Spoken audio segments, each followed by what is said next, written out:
pessoal?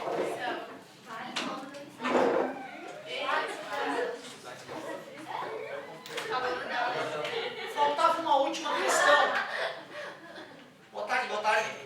Faltava uma última questão para discutir do vestibular de inverno da UPF 2015.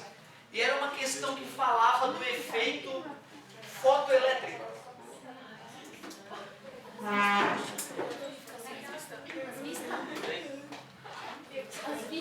Efeito fotoelétrico. Essa é o tipo de questão também que para o cara que está fazendo um curso extensivo, né? E vai fazer o vestibular de meio ano, fica prejudicado em função de ser uma matéria de física moderna que se vê geralmente no final do curso. Antes de a gente fazer a questão, e a gente ver como é que a questão tratava esse efeito, vamos lembrar que história é essa do efeito fotoelétrico. O efeito fotoelétrico, ele fica claro num experimento clássico, que é o seguinte, ó, tu pega um circuitinho elétrico como esse, um amperímetro de alta precisão, uma fonte de tensão, uma placa metálica, duas placas metálicas próximas uma da outra. E aqui não tem nada, ar, isolante elétrico. Era esperado que a corrente elétrica fosse sempre nula aqui, afinal, sendo um isolante elétrico, aqui não tem por que corrente elétrica circular pelo circuito. O problema é que, dependendo do tipo de luz que era jogada em cima dessa placa metálica, o amperímetro detectava corrente elétrica. O pessoal começou a investigar por que cargas d'água iluminar essa placa metálica, algum tipo de luz, gerava corrente elétrica no circuito. O pessoal começou a perceber que o fato de a luz bater nessa placa fazia com que elétrons fossem ejetados dessa placa metálica. Por isso o nome do fenômeno é muito justo, efeito fotoelétrico. Fóton é o nome que se dá à partícula de luz. E elétron, a partícula famosa, conhecida, responsável pela corrente elétrica nos sólidos. Então, efeito fotoelétrico, porque um fóton, uma partícula de luz, arranca da superfície do metal um elétron. Efeito fotoelétrico. E o cara que conseguiu explicar matematicamente o fenômeno foi justamente o nosso querido Albert Einstein. Foi o cara que escreveu uma equaçãozinha matemática simples que descrevia perfeitamente o que era observado nos laboratórios. O Einstein disse que, vê como é intuitiva a ideia dele, ele percebia que tinha uma certa energia cinética, os elétrons ejetados pela placa metálica quando iluminada. A energia cinética máxima desses elétrons ejetados, o Einstein dizia, que era igual à energia do fóton incidente, a energia dos fótons incidentes, menos uma energia mínima necessária que cada tipo de metal acabava exigindo para ter o seu elétron arrancado.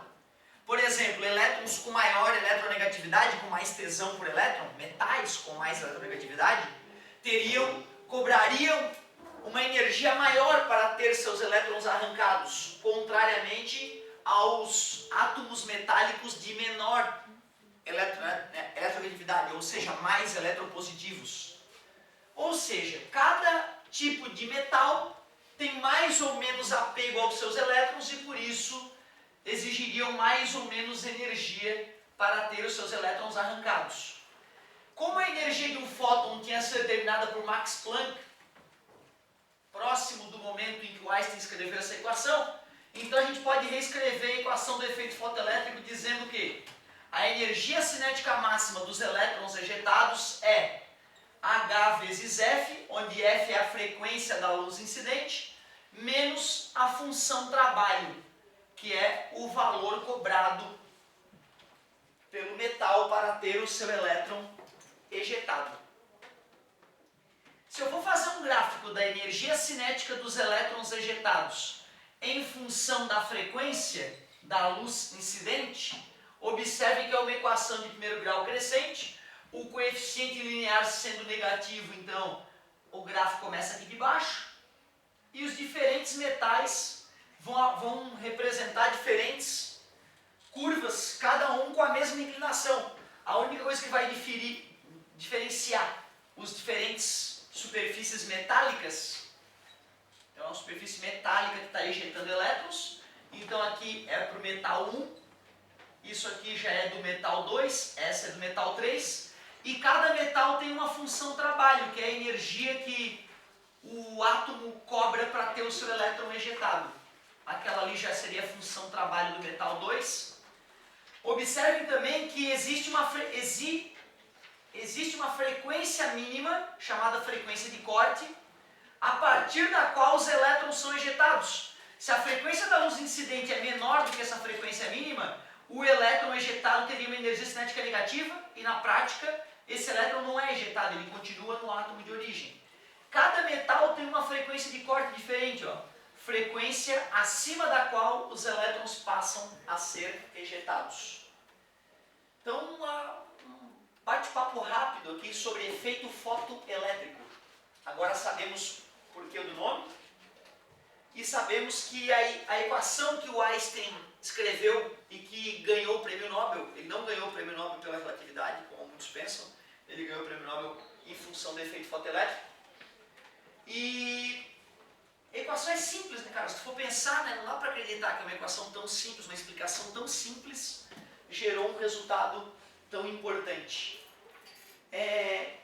A questão da UPF, ela trazia três afirmações. Uma delas dizia que o efeito fotoelétrico poderia ser explicado satisfatoriamente com a teoria corpuscular da luz.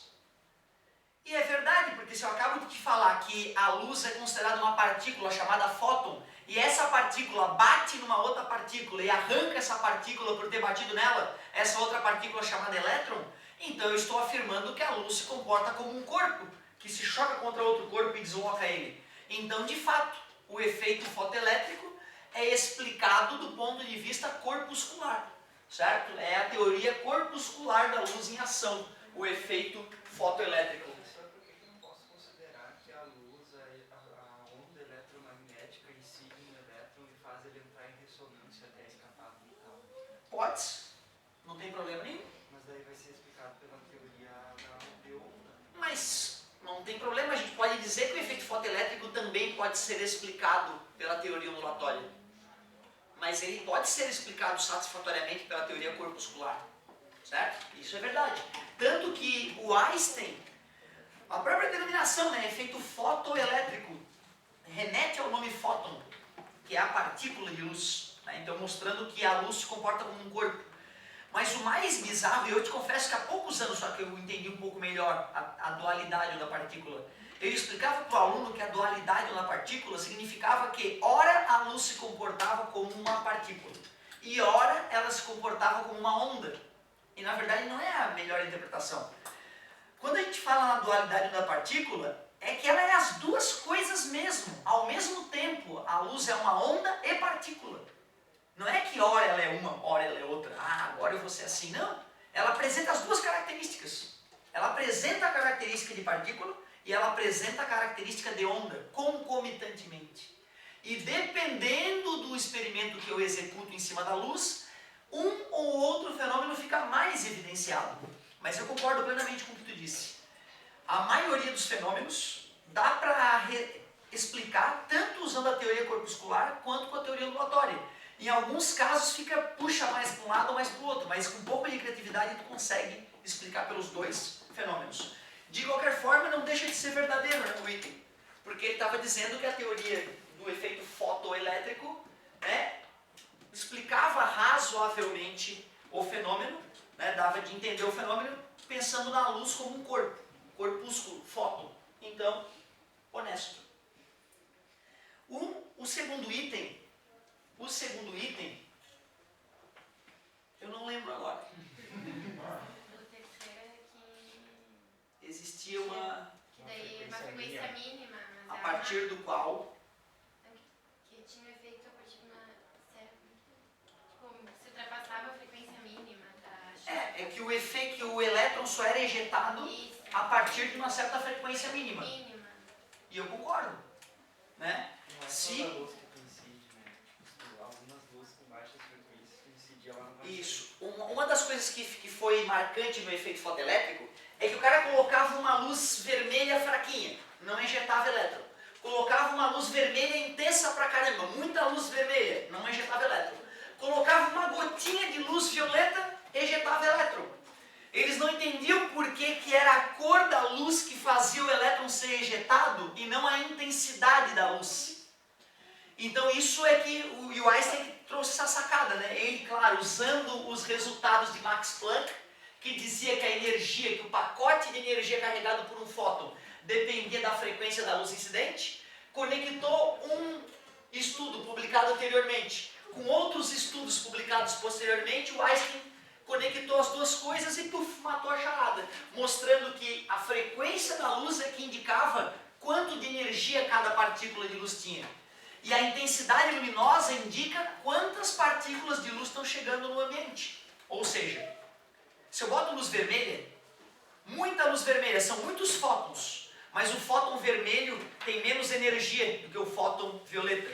Então, mesmo eles sendo muitos, cada um deles acaba batendo e voltando contra o elétron sem arrancá-lo.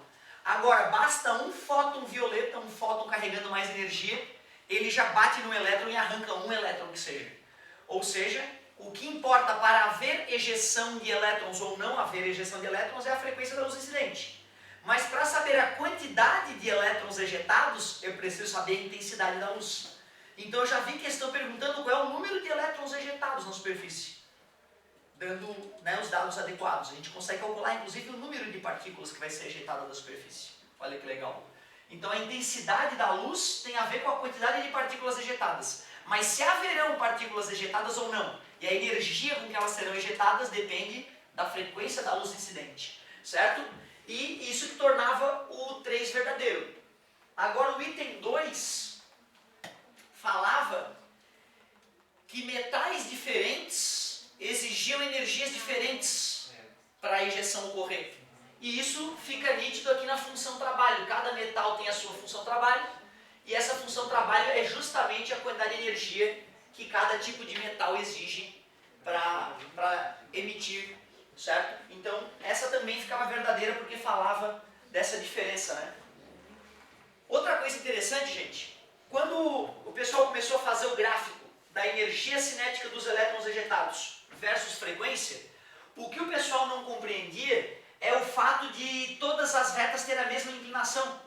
E essa inclinação está relacionada com a constante de Planck, né? Que é uma constante muito, muito importante para a mecânica quântica. Tão importante quanto é a velocidade da luz para a teoria da relatividade. Certo? Então tu vê, através da inclinação dessa curva é que a gente obtém matematicamente a constante de Planck. Muito bem, então eram os 3 itenzinhos verdadeiros. A constante de Planck então seria a energia mínima, ou energia D por elétron. Sim, seria a energia unitária, né, a quantidade de energia unitária para arrancar um elétron. Poderíamos pensar nisso. E por que eu não posso chamar isso de fóton então? Mas aí é que tá, é porque como depende da frequência, né, o fóton está atrelado à frequência da luz, né? Está atrelado à frequência. Então, digamos que existem vários tipos de fótons, os mais energéticos e menos energéticos. E a constante de Planck é a constante que relaciona a energia entre esses diferentes tipos de fótons. Podemos pensar assim. Show de bola. E eu já consegui agora a provinha da CAF, né, que a gente também queria resolver. É isso? Vamos lá? Por favor. Essa. Não, eu não resolvi, eu não fiz ela ainda. Mas eu li rapidamente as questões, só para ver se tinha alguma coisa muito fora da casinha. E não vi nada fora da casinha. Porém, vocês sabem que a gente tem que estar muito atento para não cometer erros. Vamos corrigir juntos. Onde estamos? Aqui, prova medicina. Vestibular de inverno da CAF 2015. Vamos que vamos!